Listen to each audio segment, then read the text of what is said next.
Ton compte professionnel affiche 10 000 euros. Combien peux-tu réellement virer sur ton compte personnel aujourd'hui ? 5 000 euros, 3 000 euros ou seulement 1 500 euros ? Beaucoup d'artisans répondent à cette question en regardant simplement le solde de leur compte bancaire. Pourtant, ce solde ne permet pas de savoir combien ils peuvent réellement se verser. Une partie de cet argent doit encore payer les matériaux, les frais de fonctionnement, les cotisations sociales, les impôts et les prochains mois d'activité.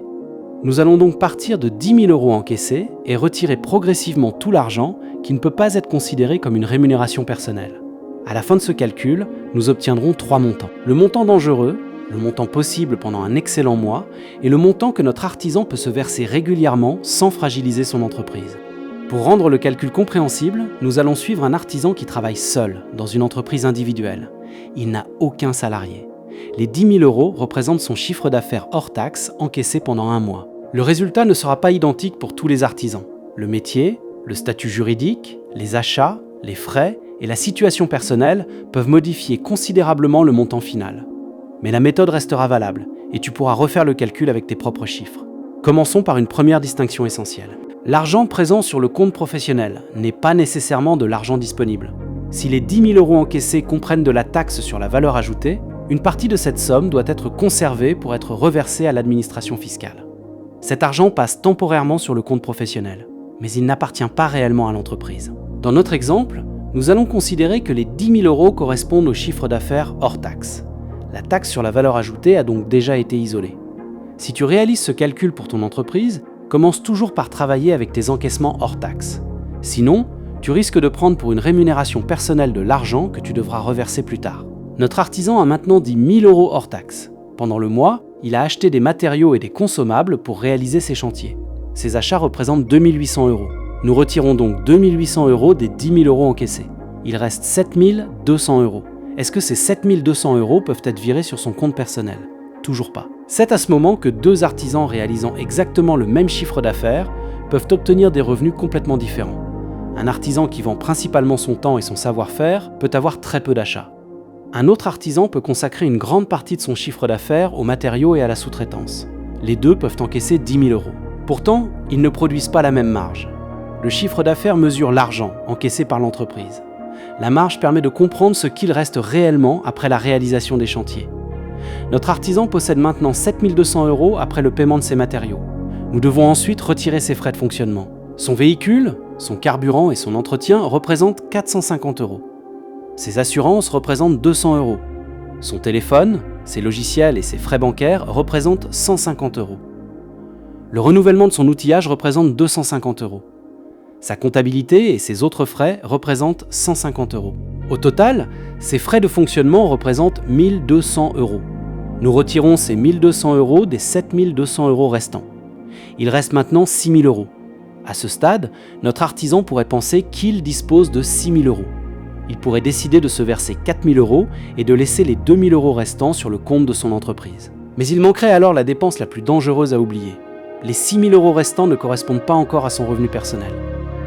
Ils doivent également permettre de payer ses cotisations sociales. Le montant de ces cotisations dépend de son résultat, de son activité, de son statut et de sa situation. Il n'existe donc pas un pourcentage unique applicable à tous les artisans. Dans notre simulation, notre artisan décide de mettre de côté 2 200 euros pour ses cotisations sociales et les éventuelles régularisations futures. Nous retirons 2 200 euros des 6 000 euros restants. Il reste maintenant 3 800 euros. Nous sommes partis de 10 000 euros encaissés. Après les matériaux, les frais de fonctionnement et la provision destinée aux cotisations sociales, il reste seulement 3 800 euros. Notre artisan peut-il enfin virer ces 3 800 euros sur son compte personnel ? Il pourrait le faire. Mais cela ne signifie pas que cette décision serait raisonnable. La bonne question n'est pas de savoir combien il peut prendre aujourd'hui.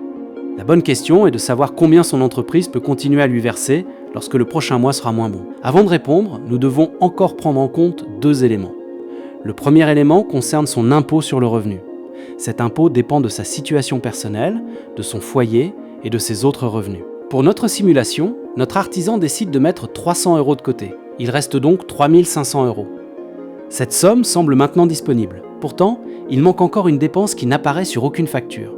Cette dépense correspond à la sécurité financière de l'entreprise. Imaginons que le mois prochain, un client paye une facture avec 3 semaines de retard.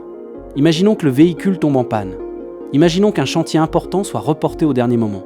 Si notre artisan se verse immédiatement les 3 500 €, il aura peut-être payé toutes les dépenses du mois précédent. Mais il n'aura rien préparé pour les dépenses du mois suivant. Une entreprise ne doit pas seulement payer son passé. Elle doit également être capable de financer son avenir. Notre artisan décide donc de conserver 800 € dans son entreprise. Cette somme lui permettra de construire progressivement une réserve de sécurité. Nous retirons 800 € des 3 500 € restants.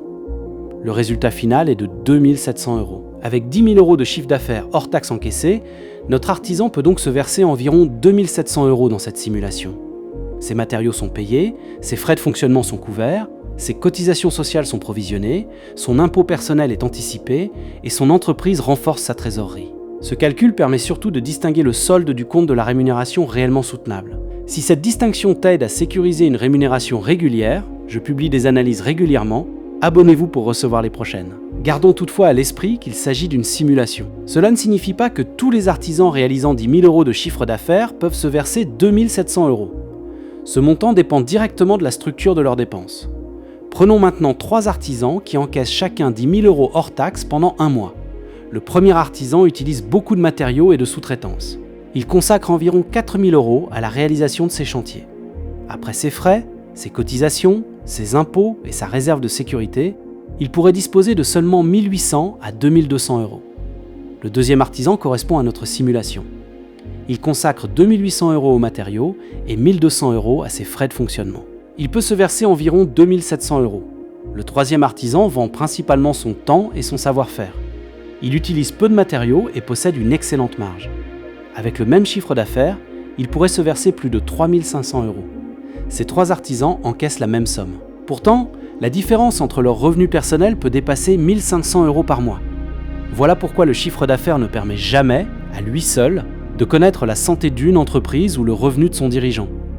Pour calculer le montant que tu peux réellement te verser, commence par prendre tes encaissements hors taxes. Retire ensuite tes matériaux, tes marchandises et ta sous-traitance. Retire tous tes frais de fonctionnement.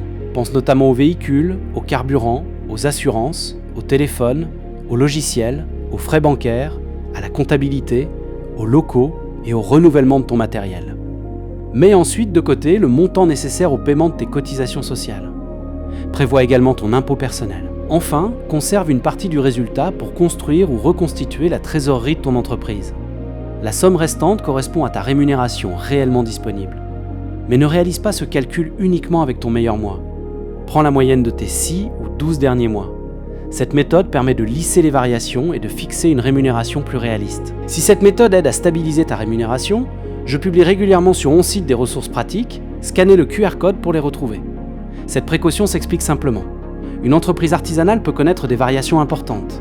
Certains mois sont excellents, d'autres sont ralentis par la météo, les congés, les retards de chantier ou les délais de paiement. Si tu transformes immédiatement un excellent mois en nouveau niveau de vie personnelle, tes dépenses personnelles deviendront fixes, alors que les revenus de ton entreprise resteront variables.